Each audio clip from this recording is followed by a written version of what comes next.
Един тираджия качил в кабината проститутка. Казал й: виж сега, душа, закъснявам с доставката, така че ето какво ще направим. Аз ще шофирам, а в това време ти ще ми правиш френска любов. След което подкарал камиона. Оная му направила майсторска френска. Но точно когато свършвал, шофьора я хванал здраво за ушите, при което естествено пуснал волана. Тирът се отклонил от плътното и навлязал в някаква горичка.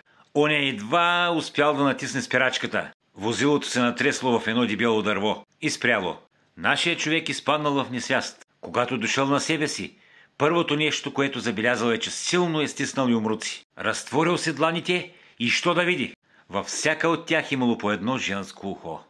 А от проститутката ни вест, ни кост. Замаян, водача слязал от камиона. Наблизо забелязал поляна с стадо овце. Шофьора се провикнал към овчаря. Хей, чиче, от тук да е минавала някаква мацка без уши. Он му отговорил: де да знам, приятелче. От тук преди малко притича едно момиче. Не видях дали ушите й са на мястото, но със сигурност имаше член в устата.